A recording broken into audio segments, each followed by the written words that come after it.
Under her shawl, she hid 2 weapons, a butcher knife and a kettle of boiling water. This is the legend of Aunt Polly Jackson. Ripley, Ohio, the 1840s. A river town on the very edge of freedom, where the Underground Railroad crossed out of the South. Polly Jackson had been born enslaved in Virginia. She escaped north along the same routes she would later risk her life to protect. She settled in a community called Africa, a small farm town built by formerly enslaved people just outside Ripley. There she opened her door to anyone still running. But freedom wasn't guaranteed, even in the North. Bounty hunters ran a reverse underground railroad, kidnapping free black families and escapees, dragging them back into slavery. Polly decided she'd had enough. She began dressing as a feeble old woman, the one figure slave catchers never bothered to search. Beneath her shawl, she hid a butcher knife and a kettle kept boiling hot. At night, she walked the same roads the hunters did. When she found them closing in on a fleeing family, she struck first, boiling water, then steel, before they even knew what hit them. Slave catchers who came through Ripley began to fear an old woman on the road more than any armed man in town. Word of Aunt Polly spread along the railroad. Other freedom seekers, hearing her story, began fighting back too. After every fight, she went back to being what she always was, feeding runaways, hiding them, pointing them toward the next safe house north. Today we don't know how many lives she saved, how many nights she fought, or even how her own story ended. Most of what survives is legend, not record. But in Ripley, Ohio, her name is still spoken. A formerly enslaved woman who turned a kettle and a knife into freedom. Say it, Aunt Polly Jackson.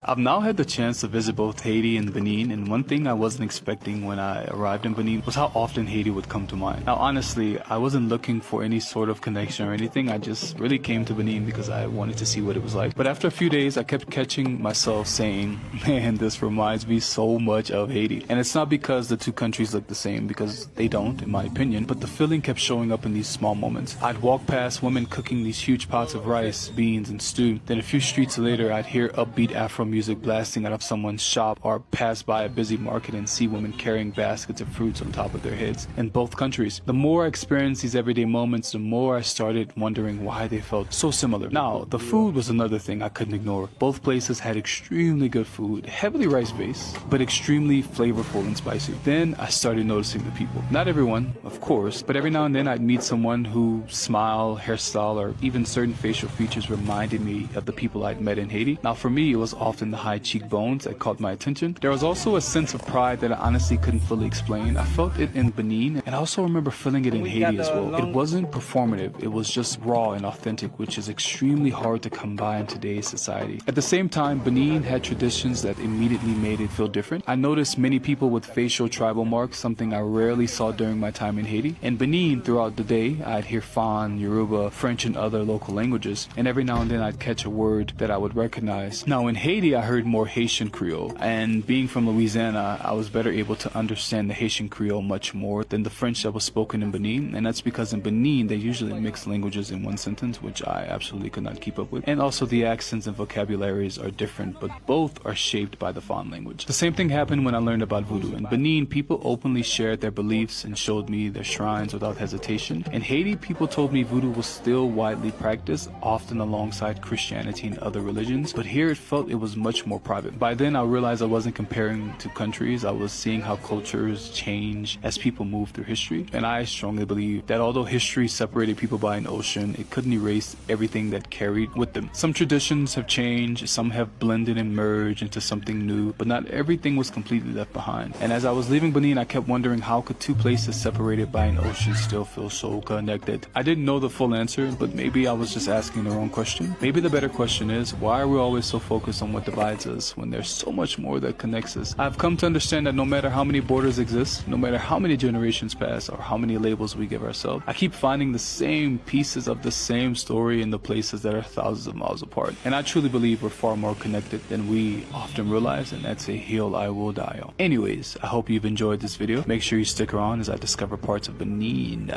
Peace. I come from Benin, and what I found in New Orleans was completely unexpected. There is something mysterious, almost magical, about my arrival here, as if everything had always been guiding me to this city. My Creole roots from Reunion Island, my mother's name, Toussaint, rich with history, and my connection to Voodoo, born in Benin, my father's country. All of this already lives within me like scattered pieces.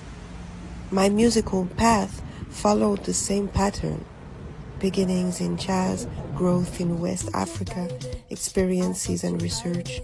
For a long time, it all coexisted without real unity. My identity felt rich, but sometimes unclear. Then came the calling. Without forcing anything, everything aligned in just 2 days. I had to leave Benin for New Orleans. It felt obvious, like an answer, and here everything connects. Voodoo, jazz, my roots, Africa, history, art, nothing is separate. Everything resonates together. I now understand that nothing is random and nothing should be left behind. Everything must be brought together. So bad, so bad, so bad, so bad, so bad, so bad, so bad, so bad, so bad, so bad, so bad, so bad, so bad, so bad, so bad, so bad. So far away from you, from everything.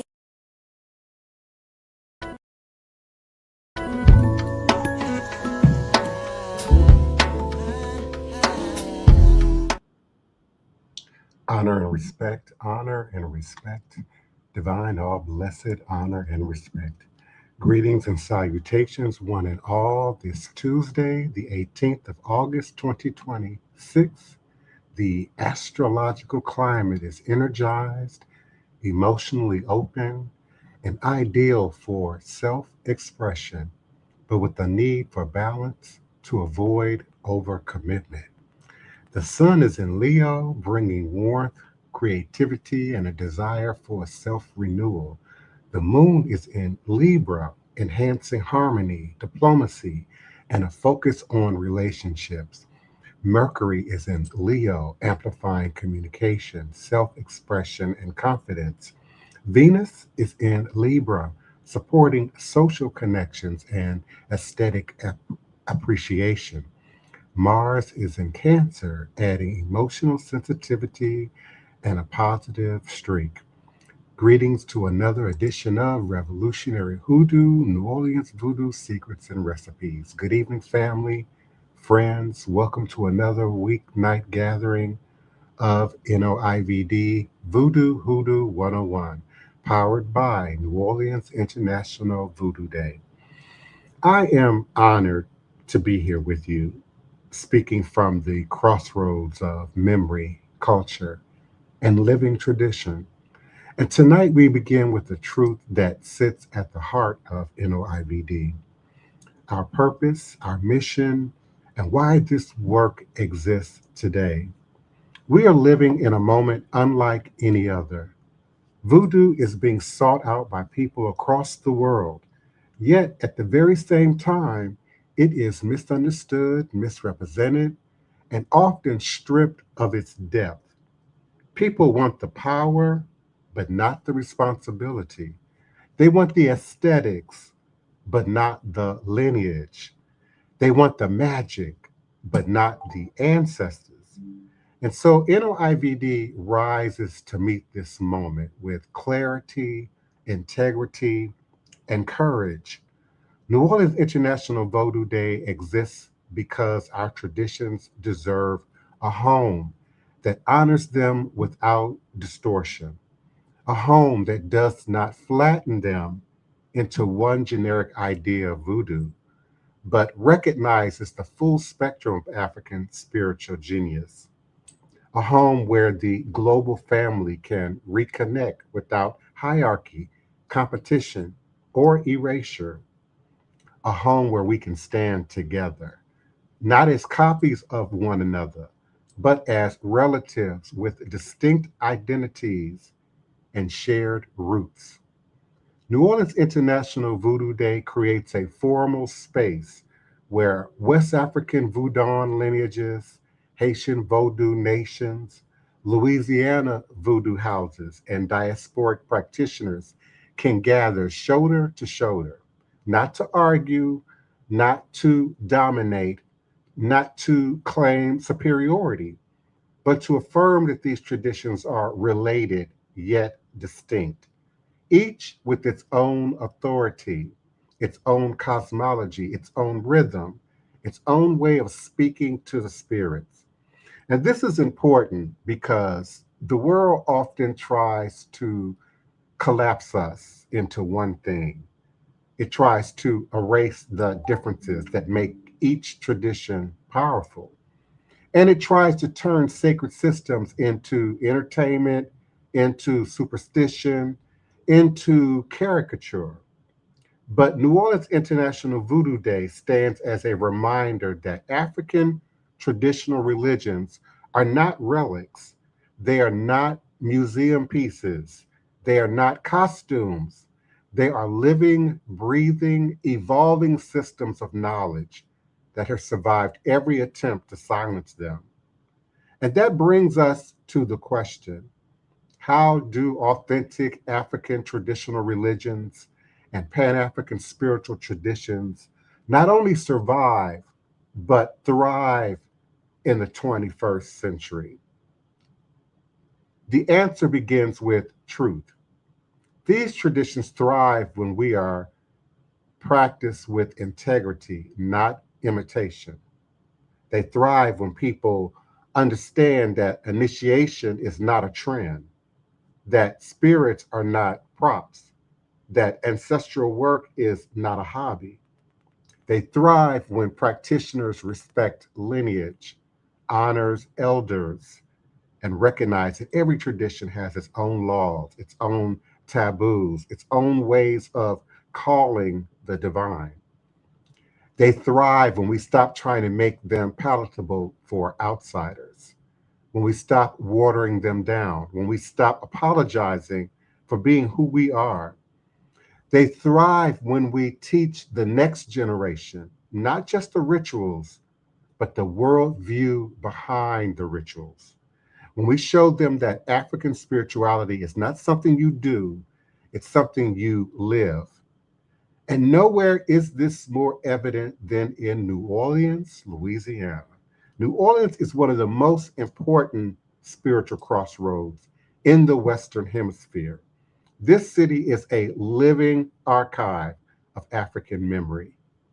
It is a place where African Voodoo, West African Vodou, Congo traditions, indigenous medicine, and Black American hoodoo all met, blended, resisted, and reemerged with new strength.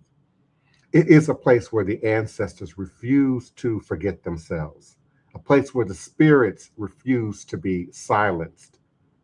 New Orleans International Voodoo Day honors that legacy. It honors the houses, the temples, the peristyles, the root doctors, the conjure workers, the diviners, the herbalists, the doulas, the healers, and the elders who kept these traditions alive when it was dangerous to practice them, and when it was illegal to speak their names, when it was forbidden to call on the spirits of Africa. But NOIVD also honors the practitioners of today, the ones reclaiming, rediscovering, and reconnecting, the ones who feel the pull of the ancestors, even if they don't yet know the language. The ones who are searching for authenticity in a world full of imitation.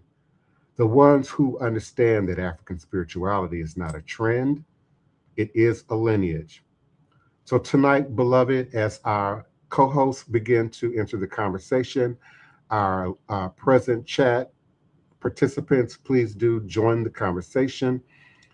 Across the social media spectrum, we invite your participation, your support, your donations, your sponsorship of this ongoing, growing global legacy.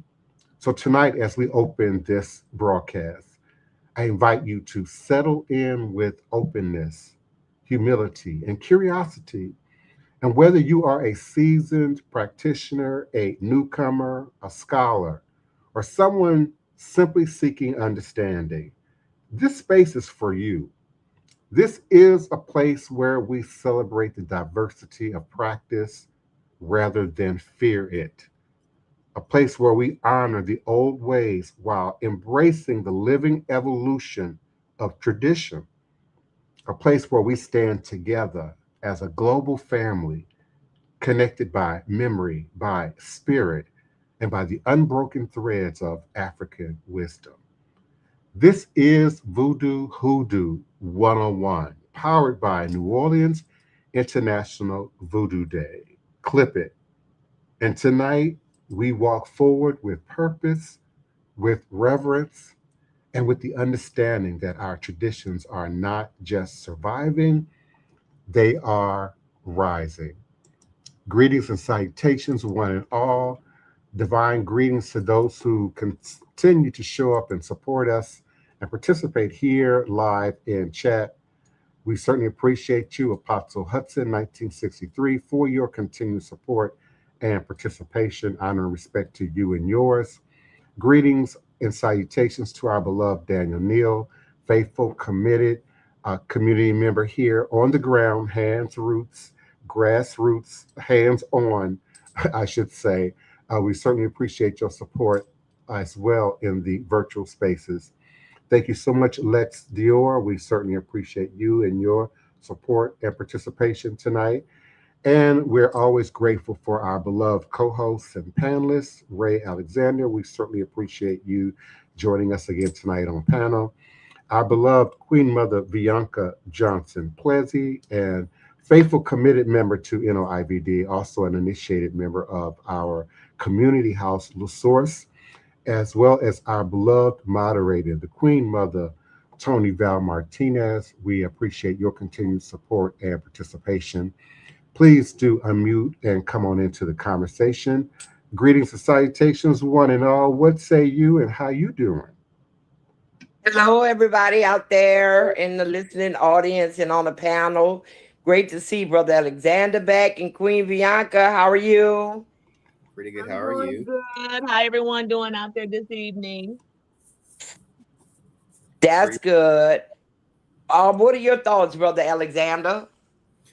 Well, I actually thought this was like a fitting topic because I think that's the main thing that a lot of people search for is, I mean, outside of people who search for like the workings and stuff like that, but like the worldview and the world building, you know, when you deconstruct from the various Abrahamic branch or tree, how do you then start from the ground up rebuilding and learning a whole different cosmology, right? How you get access to that.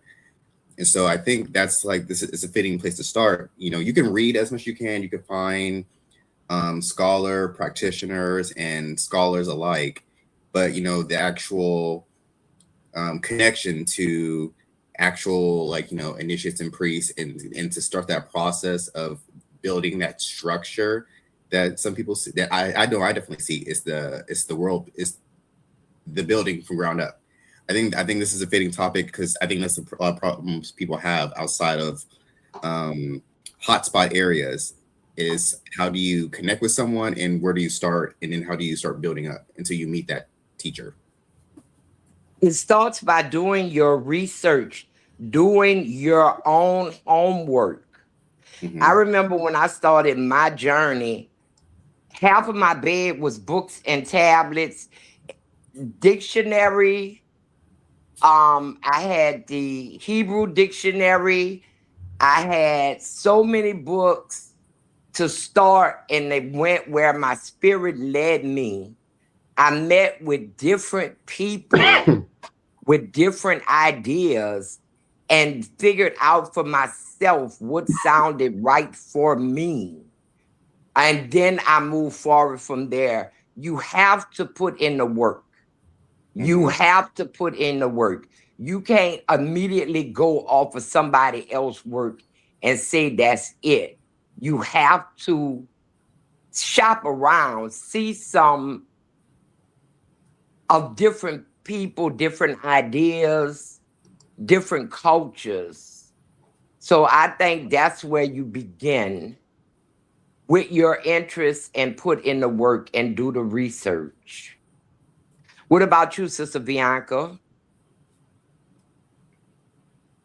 Yes, I definitely agree with that because there, like some people grow up with the family dynamics of that and not knowing, versus some people who don't grow up in family dynamics that have those different types of culture. And like you said, so when you have people that don't grow up into some of the old and the new traditions, then yes, it do take a lot of. I know a lot of people like to go to YouTube and TikTok videos and Facebook and things like that. And then when they get the information, they like you said, okay, that's it.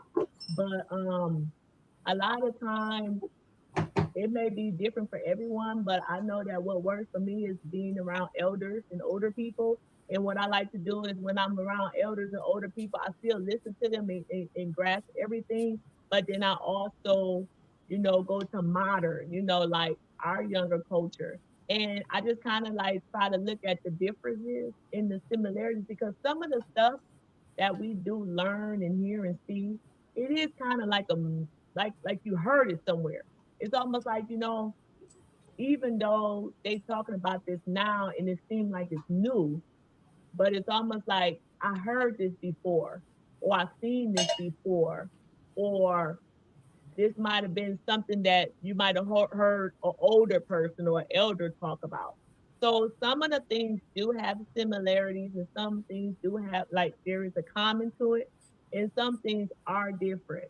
And I just feel like that with a lot of people, it's just all about having an open mind to whatever that you choose to want to learn, and not just be stuck or closed minded onto just one thing. And I certainly agree with that. I grew up in it not knowing I was growing up in root work until I did the research. And I was shocked, really, because I thought it was common that everybody did it. It may not have been talked about in your household like it wasn't talked about in mine. It was just put into practice. And when I started reading and researching on my own, because back then we didn't have the internet to go to other people on the internet to follow or hear anything from. When I started reading, I was shocked. I was saying, my mama used to do that. We did that. I grew up in that. Oh my God, we was doing root work. And then I felt proud. I was like, go ahead on, mama. I think Yes. particularly the four of us here on panel, and those in the present in the chat, in the live chat, represent a unique crossroads of that process, the intersectionality, if you will, of that process. We all have found our way back to the practice, back to the motherland, if you will, in our various independent and unique ways. And certainly the internet has played a role, a social, virtual social gathering place of sort of like mind or curious minded individuals. But we also have actively gone out and gotten involved with organized communities. Certainly Bianca and I have, as members of La Source. Certainly, Ray Alexander has intersected with more than one practice, tradition, lineage in his own unique journey. And Tony Val has not necessarily connected with sort of an organized structure, but I've seen her over the past 30 years be uniquely beneficial at the grassroots level, at the community level, which is why I call her the community resource person. Being able to connect with other mothers, other parents, other community members who diagnose and see an issue, see a problem, and begin to actively construct a solution and a resolution to that problem without necessarily always having to wait on the system to do it or some bigger organized structure to do it. One more thing before I pass the mic.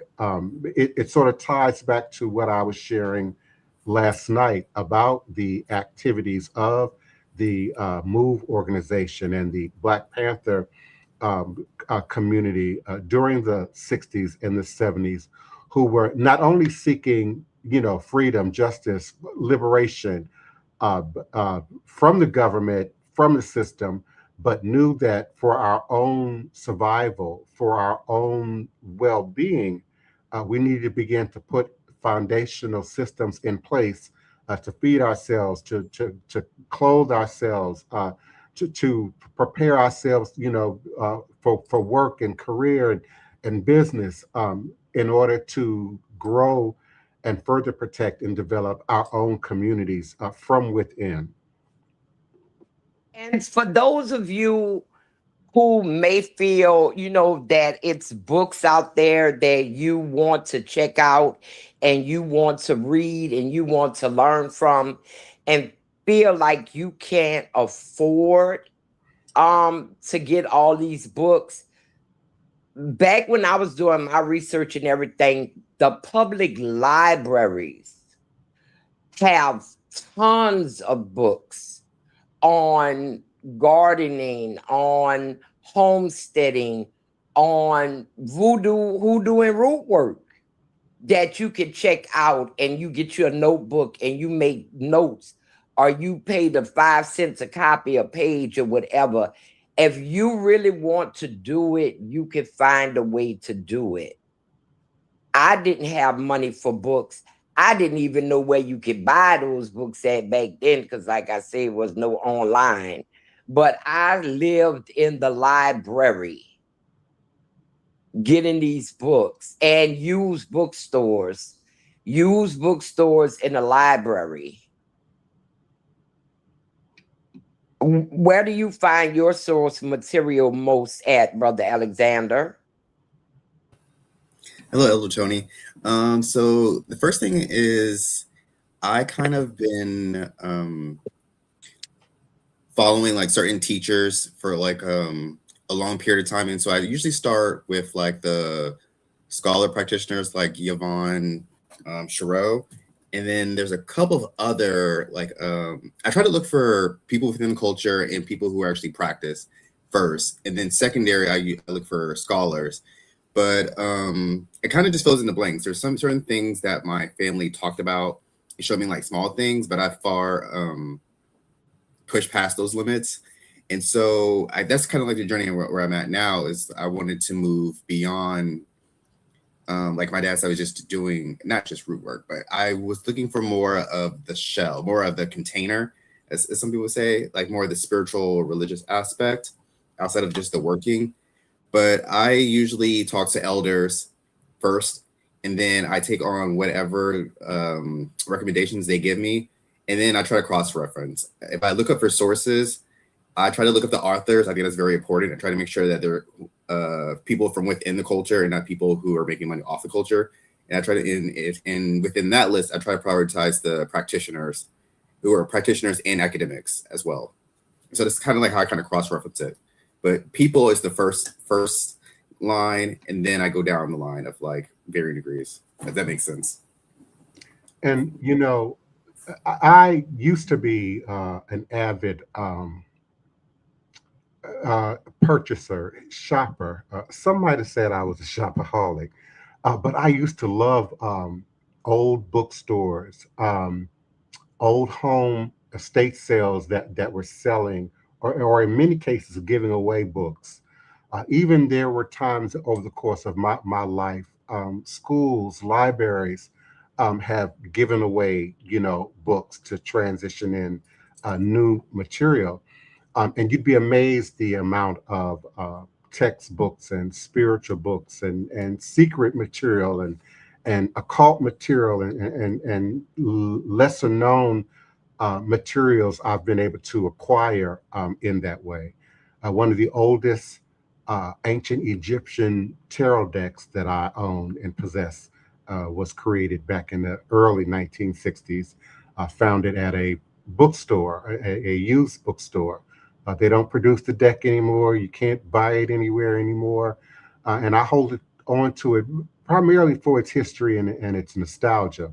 But indeed, I've come across religions, philosophies, theologies, mysticism, ancient alien theories by visiting used bookstores, book giveaways, and some of those dustier places people don't always take the time to go through and enjoy the adventure. And once again, we want to acknowledge the passing of Priestess Miriam. I saw so many memorials to her today on Facebook, coming into my news feed from people I had never heard before. She was very much loved in communities, not just one community. Your thoughts, Divine Prince? Yes, certainly. I had a unique and special relationship with Priestess Miriam. She was one of the first practitioners here locally on the ground that I met, got to know, worked for briefly, assisted, when I can. She was certainly foundational in helping me to stay afloat and rebuild after Katrina.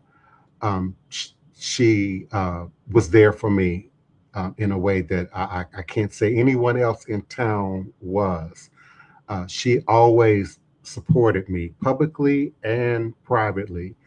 So I owe a great deal of who I am today to Priestess Miriam and to many other practitioners who, have gone on and made their transition since my, earliest arrival here in town on the ground. But certainly Priestess Miriam is a foundational practitioner and member of the community, the cultural community, the spiritual community that predates the appearance and arrival and awareness of many of those that you see now in the field, in the arena that is voodoo. And so I'm certainly eternally grateful to her and her energy and her belated husband Al Swan, and many of the other legendary figures like Chicken Man, who were still alive and still active when I first sort of broke my teeth, if you will, in New Orleans as a spiritual practitioner, a spiritual follower, a cultural student, and an adherent to local culture. And so I'm certainly sending out love and light, to everyone who had a connection to Priestess Miriam, Lilith, Priestess Lilith. We certainly send our heart and our love and our support to you and yours, and many of the godchildren and proteges and heirs of the legacy that is Priestess Miriam. And so we certainly appreciate you uh, resounding her name, repeating her name, never forgetting her name, never forgetting her legacy, and honoring and acknowledging those of us who are still alive, still active. Some of us are getting up in age, who continue the legacy and will continue the legacy moving forward. Thank you so much to those who joined us tonight here live in chat. Greetings and salutations, Mambo, Asagwe, Sally Ann Glassman. We certainly appreciate you and yours and our community. Thank you for always showing up and supporting. Greetings and salutations, Sean, John, Wynn, 6771. We appreciate your continued support and participation. All of you who continue to show up and support us by way of IG, Instagram. Sometimes it's too many names for me to begin to sort of pick out. But Dependable Angel Service, greetings to you and yours, beloved. How you doing? And to all the others who are in Instagram, Pretty Girl, Kay, we certainly do appreciate you. We do accept clients to come in person for spiritual workings, always by appointment first. So please send me an email, visit my website, houseofthedivineprince.com, or send me an email to thedivineprince@gmail.com or divineprince@houseofthedivineprince.com. And I'll be happy to arrange an appointment with you. We also have a series of seasonal, sometimes monthly, sometimes weekly public events and ceremonies that people are always invited to join and participate in. So Pretty Girl, Kay, we see you, we appreciate you, and we welcome you. And everyone else who continues to show up and support us in IG chat, thank you so much. Join us again tomorrow night at 9 p.m. U.S. Central Standard Time on a platform near you, or by way of our QR code, the QR code in the upper left corner of your screen with the little blue ducky head in it, or by way of our Streamyard scrolling URL. We continue to invite your support, participation, donations, volunteership in our coming 4th New Orleans International Vodou Day. Please visit us at vodouday.org, VODOUDAY.org. Again, that's www.vodouday.org for more information, to participate, to assist us in our Afroecology exhibit, our annual art exhibition, our annual youth programming at Xavier University, our sacred procession from the river to Congo Square, and our sacred ceremony held at the Healing Center for our 4th annual New Orleans International Vodou Day. The date will be announced soon and very shortly. So until tomorrow, remember that all is truly and indeed a blessing if you can just see beyond the veils, for it is all just an illusion and a test, and one of the greatest divine mysteries of this life cycle. Good night, Ayibobo, Odabo, and Asheo. Good night, everyone. Good night, everyone. Hail to the queens. Move on in glory, Priestess Miriam. Sunset today, August 17th. She started her Voodoo Spiritual Temple, or New Orleans Temple here. Her husband, Oswan's funeral was here. Now, both of them are still welcome to wander. Rest in peace, Miriam. Keep up the good spirits. We will try to smile and spread joy, like you said, and let our fears be put to the side. There will be 2 services for her celebration of life. One here at My Haunted Museum and Mystic Center, and one at Sally Ann's Island of Salvation and Healing Center, plus a parade. Oh, wait, one more thing.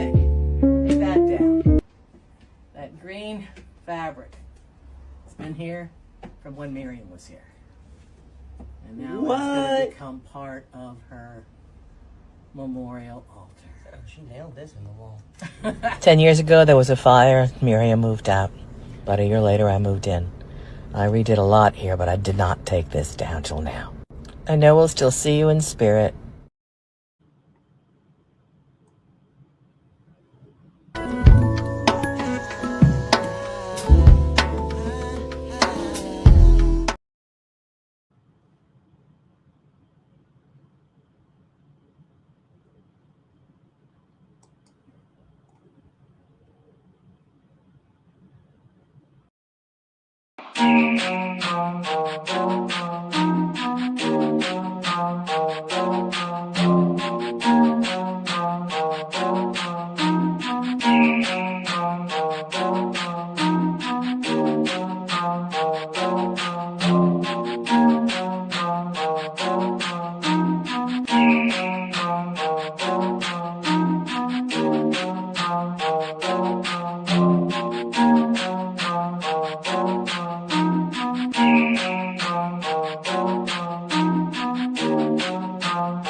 Please, allow me to show you something.